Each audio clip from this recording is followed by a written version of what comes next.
अगर कोई हिंदू मां के गर्भ में बेटी को मार देगा तो उसको जेल के सलाखों के पीछे जाना पड़ेगा। वैसे ही मेरी मुसलमान बहन, उसका क्या गुनाह? कोई ऐसे ही टेलीफोन पर 3 तलाक बोल दे और उसकी जिंदगी तबाह हो जाए? क्या मुसलमान बेटियों के हकों की रक्षा होनी चाहिए कि नहीं होनी चाहिए? क्या मुसलमान माताओं बहनों को रक्षा मिलनी चाहिए कि नहीं मिलनी चाहिए? क्या मुसलमान बहनों को समानता का अधिकार मिलना चाहिए कि नहीं मिलना चाहिए? कुछ मुस्लिम बहनों ने अदालत में अपने हकों की लड़ाई लड़ी। सुप्रीम कोर्ट ने हमें पूछा कि आप भारत सरकार क्या कहती है।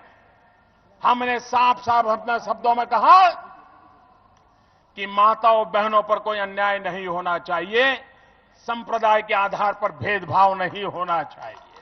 मैं हैरान हूं, हिंदुस्तान की कुछ पॉलिटिकल पार्टियां वोट बैंक के भूख में 21वीं सदी में मुस्लिम औरतों के साथ अन्याय करने पर तुले हुए हैं। ये कौन सा न्याय है? और इसलिए भाइयों बहनों, चुनाव अपनी जगह पर होते हैं, राजनीति अपनी जगह पर होती है, लेकिन हिंदुस्तान की मुसलमान औरतों को उनका हक दिलाना, भारत के संविधान के तहत दिलाना, ये सरकारों की और समाज की जिम्मेवारी होती है।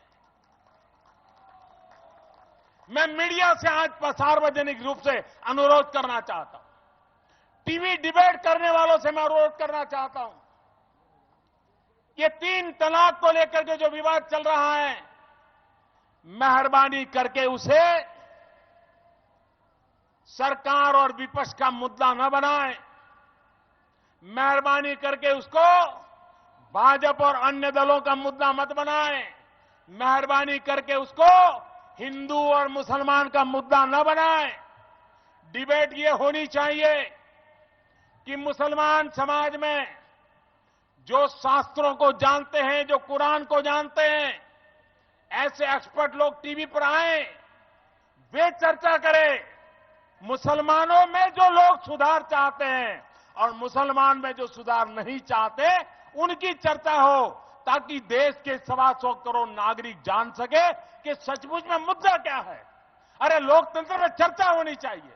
इस देश में मुस्लिम बहनों को भी 3 तलाक कह करके बर्बाद करने वालों लोगों को भी आज के युग में बर्बाद करने का मौका नहीं दिया जा सकता है। इन माताओं बहनों की रक्षा होनी चाहिए और इसलिए हम काम कर रहे हैं।